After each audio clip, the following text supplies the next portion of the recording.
Agora é chumbo trocado. A oposição conseguiu reunir as assinaturas necessárias para pedir a instalação da CPI da Petrobras e o governo reagiu imediatamente.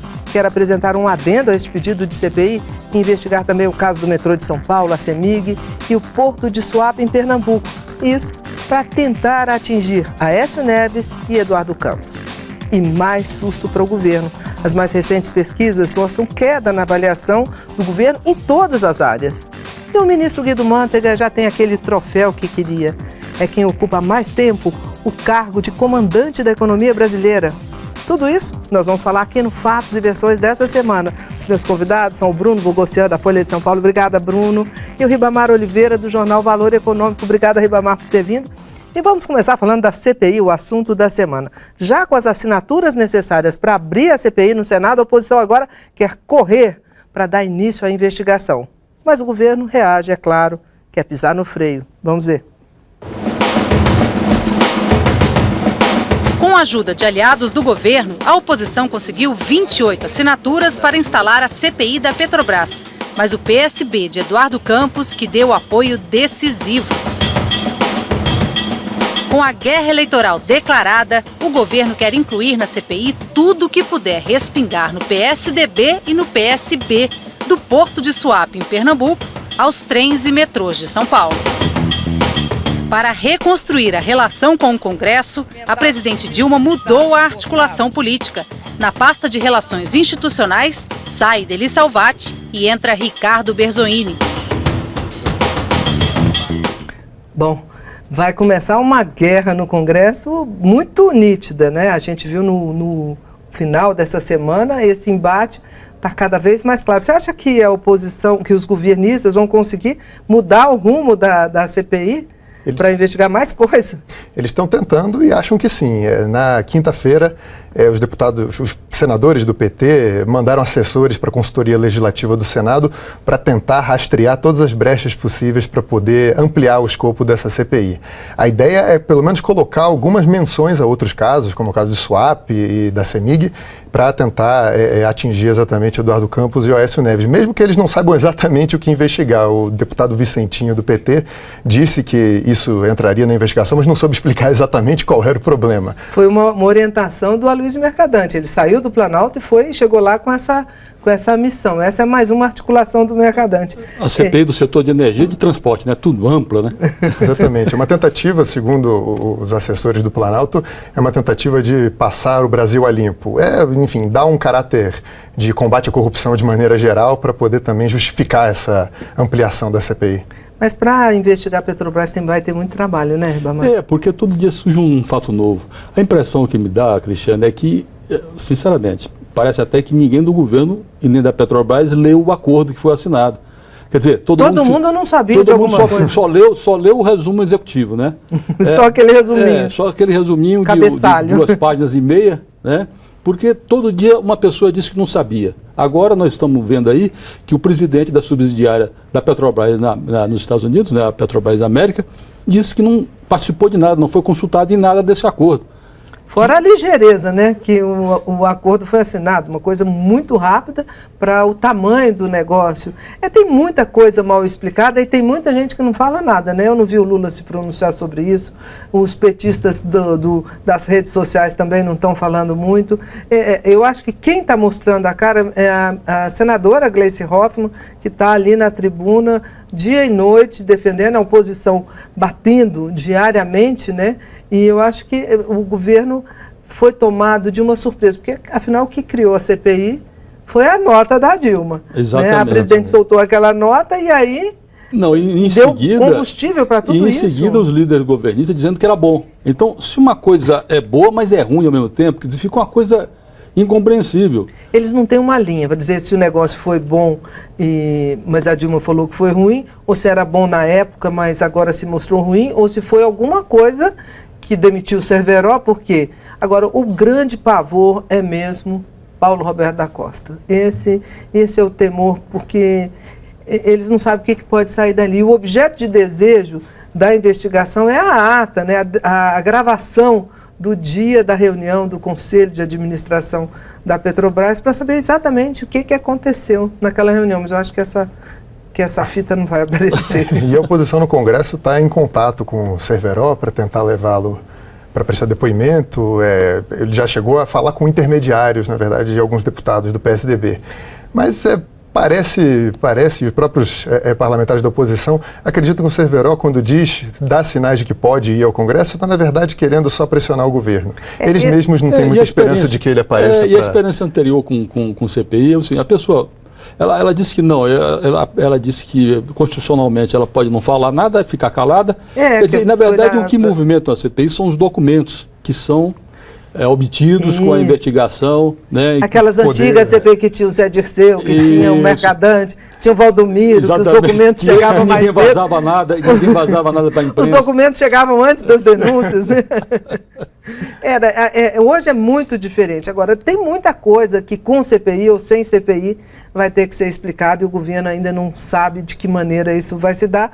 Quer dizer que vai ser pela comissão criada pela própria Petrobras, onde também a presidente não sabia de muita coisa. Bom, vamos falar de um outro assunto que também tirou o sono do governo, porque em meio a essa rebelião no Congresso, uma pesquisa Ibope revelou queda na aprovação do governo Dilma em todas as áreas avaliadas, da área social, né, do Bolsa Família, à área econômica, que envolve tudo, imposto, inflação. Isso preocupou muito o governo. Vamos ver.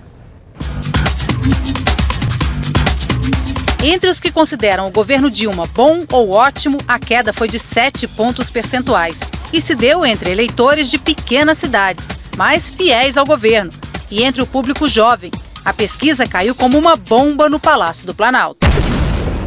Também subiu o número de eleitores que acham que o governo vai piorar até o fim do mandato.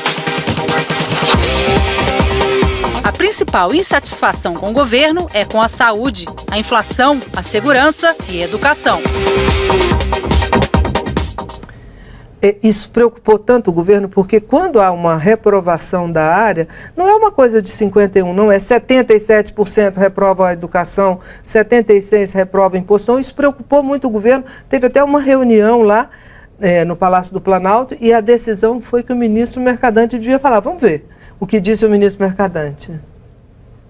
O governo recebe como uma motivação a mais para a gente trabalhar e trabalhar ainda mais duro. Eu vou continuar na minha linha de inscrição e trabalho. Bom, isso foi tudo que ele falou.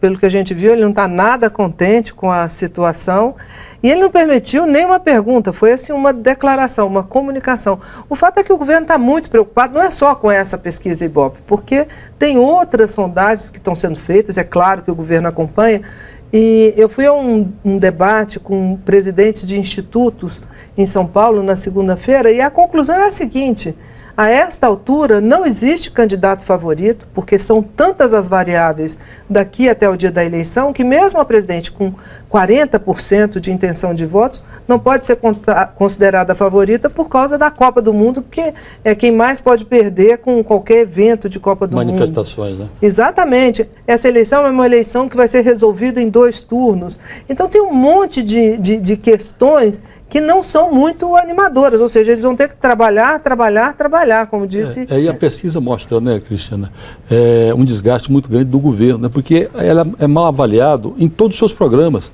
Então, o programa, até por exemplo, a ação em saúde, 77% rejeita a forma que o governo atua na saúde. Combate à inflação, 71% das pessoas não estão satisfeitas com. E até o programa Fome Zero, de combate à fome, a maioria, 49%, rejeitam. Quer dizer, então o governo está sendo mal avaliado em todos os seus programas. É por isso que o governo e o PT acreditam que isso é um mau humor generalizado, uma perspectiva negativa que não tá sendo muito bem explicada ainda. Algumas pesquisas do núcleo do PT, da reeleição, comandadas pelo marqueteiro João Santana, já tinham identificado alguma coisa nessa linha, que era uma trajetória de alta da desaprovação do governo nos setores. Tem algumas pessoas no núcleo da campanha da reeleição da Dilma que acreditam que isso significa que a população acha que as manifestações de junho, que o governo ainda não respondeu exatamente aquelas demandas. Então, ainda existe um potencial, uma efervescência que pode ressurgir e prejudicar a campanha. É exatamente uma coisa muito difusa. Agora, lá nesse debate dos institutos de pesquisa, eles dizem que há uma preocupação do brasileiro com a Copa do Mundo, mas não é com a seleção brasileira em campo, não. Resumindo o que é o temor, é o seguinte: o brasileiro não quer passar vergonha na Copa. Não quer que o ônibus não funcione, ou que o jornalista francês não consiga transmitir sua matéria, ou que um turista seja assaltado. É esse tipo de vergonha que o brasileiro não quer passar. Agora nós estamos com a ameaça de ter problema de energia durante a Copa. Exatamente, o ministro Lobão já está botando um gato no telhado ali, quem sabe fazer uma campanha de reduzir o consumo, o que devia ter sido feito há muito mais tempo, né? Agora, o PSDB também tem seus problemas lá com água, então fica chumbo trocado também nisso, né? Bom, mas essa semana também a gente vai ver nessa questão da política, além da ida do ministro Berzoini agora, né, que vai se tornar ministro terça-feira, o final do prazo de desincompatibilização de todos aqueles que querem ser candidatos às eleições do ano que vem. Vai ter uma mexida bastante curiosa, que é quando o Eduardo Campos, né, vai... Que acho que vai ser o principal... acho que o PSB vai fazer um grande evento para tentar criar fatos políticos aos poucos. Agora também a expectativa é para ver quando é que a Marina Silva de fato vai anunciar que vai ser candidata a vice. Os dois aparecerão juntos aí no programa para... Estão praticamente colados, né? Agora, a ideia original do PSB, pelo menos, é que o Eduardo saia do governo e mais ou menos uns 10 dias depois, provavelmente no dia 14, a Marina anuncie que vai ser a candidata a vice dele. Que é onde ele pretende arrebanhar voto. Né? Exatamente, que isso ainda não aconteceu, né? O curioso é que as pesquisas mostram a Marina caindo, provavelmente porque a exposição dela diminuiu, ela não vai, de fato, já declarou que não vai ser candidata, mas o Eduardo ainda não conseguiu arrebanhar. Muitos votos que eram da Marina foram para brancos e nulos. Então, ou as pessoas não confiam ou não conhecem o Eduardo ainda, ou então tem alguma coisa ainda bem errada. Bom, o fato é que esse brancos e nulos aí está com um contingente muito grande nas pesquisas de hoje. Você acha que está à espera de um candidato, não? Eu acho que eles ainda não conhecem os dois candidatos principais, que são os novos, e eu não esqueço do pastor Everaldo, que é do PSC, que vai arrebanhar um contingente aí de evangélicos bastante curioso. Ele já aparece com 3%, e, aliás, nessa negociação ele foi apoiar a CPI. E o senador Aécio que foi negociar com ele o apoio do PSC ao pedido de CPI, ele pediu apenas uma coisa, que o PSDB apoie ele no segundo turno das eleições. O Aécio topou, mas disse, a recíproca também pode ser verdadeira? Pode. Então, se tiver segundo turno com o Aécio, o pastor Everaldo vai estar lá. Mas nesse quesito aí de desincompatibilizações, rapidamente eu vou dizer aqui uma coisa. O Lula, que sempre quis renovação do PT, agora parece que vai ser uma grande renovação de bancada, porque os dois deputados mais votados em 2010 não vão ser candidatos. Um é o João Paulo Cunha, que está pagando pena do mensalão, e o outro é o Gilmar Tato, que é secretário em São Paulo. Então o PT vai ter que arrumar outros puxadores de voto. E estadual tem o Edinho, né, que vai ser Edinho Silva, tesoureiro da campanha. E o Rui Falcão, presidente do PT, que esse ano decidiu que vai se dedicar exclusivamente ao partido e à campanha. Vai mudar bastante ali a bancada do PT, estadual em São Paulo e federal. Bom, e o Fatos e Versões agora dá uma paradinha para o intervalo. E depois nós vamos falar dos 8 anos de Manteiga no Ministério da Fazenda e também aquele nosso papo no cafezinho. Até já. Fatos e Versões está de volta hoje com os jornalistas Bruno Bogossian, da Folha de São Paulo, Ribamar Oliveira, do jornal Valor Econômico. E agora vamos falar do Guido Manteiga. Ele conseguiu completar 8 anos à frente do Ministério da Fazenda. Superou Pedro Malan, é o mais longevo no cargo neste período democrático. Vamos ver as imagens. O desenvolvimento que defendo é responsável, avesso às aventuras e ao entusiasmo infantil. E lá se vão 8 anos. Junto com o recorde de permanência, Manteiga pode comemorar a queda do desemprego e a disparada do investimento estrangeiro. Mas a comemoração para por aí. Na era Manteiga, o crescimento do PIB caiu pela metade. E a inflação dobrou. A economia do governo para pagar a dívida encolheu. E a contabilidade criativa criou uma crise de confiança. A balança comercial pendeu para o lado errado. E às vésperas dos 8 anos de Manteiga, a nota da dívida do Brasil foi rebaixada. De qualquer maneira, é um ministro muito celebrado pelo PT por conta dessa política que ele fez de consumo, né, de estimular o consumo interno. E isso, para o PT, é o cumprimento da cartilha, né? Ele procura ser o representante do PT no governo, né? O ministro Manteiga, acho que ele tem essa orientação, além de ser uma pessoa muito ligada ao presidente Lula, né? Sempre foi desde o início, e ele, essa data agora coincidiu com coisas, né, fatos ruins, por exemplo, esse rebaixamento da nota de crédito do Brasil, também a inflação, que dá sinais aqui muito fortes, né, que está mais vigorosa. De qualquer forma, é um ministro que fez algumas mudanças que não foram muito aceitas pelo mercado e que foram muito aplaudidas pelos políticos, principalmente pelo PT, que é um consumo maior de massa, as pessoas tiveram mais acesso ao crédito, as pessoas, houve uma política de valorização do salário mínimo que continuou da época do Fernando Henrique, já estava vindo, e eles continuaram com fortaleza. E ele tem, eu acho que a grande dado positivo que ele pode apresentar é que você está hoje com o menor nível de desemprego da história brasileira, né? Boa parte dos economistas onde o PT está se apegando para a campanha da reeleição. Que o Brasil praticamente está em pleno emprego. Essa é uma bandeira que eles estão sustentando e, em grande parte, é atribuído à política do ministro.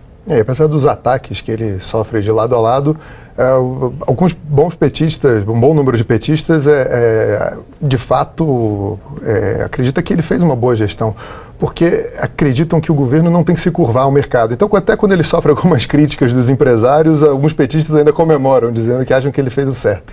Nesse momento, um deve estar bombando de comemoração, porque a Dilma cai na pesquisa e o mercado sobe, né? Então, é a prova cabal de que não andam na mesma sintonia, na mesma pista, né? Eu conversei com o ministro essa semana e ele estava certo de que isso é puro ataque especulativo, que os empresários, o mercado, na verdade, aproveita esses vazamentos ou faz pesquisas internas, na verdade, para exatamente aproveitar para dar uma sacudida no mercado. Mas tem uma explicação, né? Na verdade, as empresas, as ações que estão subindo fortemente na Bolsa são as ações das estatais, que foram penalizadas no governo Dilma. Não vamos esquecer que a Petrobras perdeu o valor de mercado dela, e a Eletrobras também perdeu muito valor de mercado durante o governo Dilma. E agora elas estão subindo. Por quê? Na perspectiva, e evidentemente que isso é especulação, na expectativa de que, se ela não foi eleita uma outra pessoa, haverá uma outra política de valorização dessas empresas. Exatamente, perspectiva de mudança dos rumos da economia de maneira geral. Que é bom lembrar também que o Guido Mantega vai para a sua terceira eleição, na verdade. Ele vai enfrentar mais um momento de turbulência pela terceira vez. O que os institutos de pesquisa dizem é que nesta eleição de 2014 tem aquele quesito economia é estúpido, né, que todo mundo fala que é o fator mais importante de uma eleição, mas que nesta eleição o fator político também é bastante forte. Bom, mas chegou a hora daquele nosso Papo no Cafezinho, as histórias dos bastidores de Brasília que a gente guardou para contar aqui para você.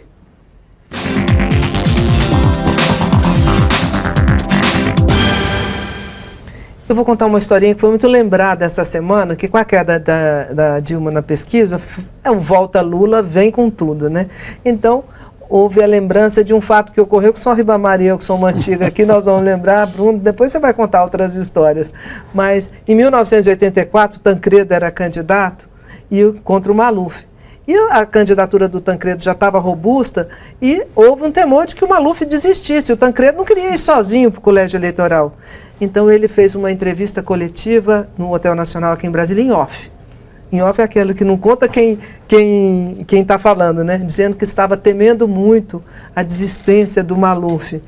E que o Maluf estava cogitando desistir. E o Maluf, então, ficou obrigado a falar que não, que ele ia ser, sim, candidato e foi derrotado no colégio eleitoral. Eu estou falando isso porque pode ser que o neto repita o avô. para dizer, olha, a Dilma pode desistir de disputar a reeleição para não vir o Lula, porque se a Dilma desistir, pior para ele que veio o Lula para ser candidato.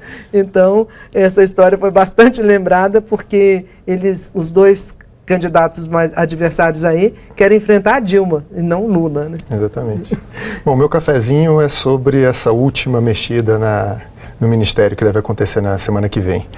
Além da troca na articulação política, o Planalto vai aproveitar para dar uma sacudida ali na Secretaria dos Direitos Humanos. De saída, a ministra Maria do Rosário, que vai disputar a eleição, já avisou para a secretária executiva que aquele setor da pasta deve ter algumas trocas. São mais ou menos 8 a 10 cargos. E dele vai chegar trocando tudo. Pois é, agora parece, na verdade, umas fontes do Planalto dizem que isso é uma ordem que vem de cima, não é uma vontade da Ideli só não. O governo já não escondia muito que não estava muito satisfeito com a gestão da Maria do Rosário na pasta. Na verdade, o governo queria antecipar a aposentadoria do Zé Jorge no TCU para a Ideli ir direto para o TCU, mas ela vai fazer essa escala aí na Secretaria de Direitos Humanos, e quem vai antecipar é o Valmir Campelo, vai antecipar a aposentadoria para o Gin Argelo se tornar ministro do TCU, vai fiscalizar as contas do governo a partir do momento em que for aprovado, né? E então, seu café?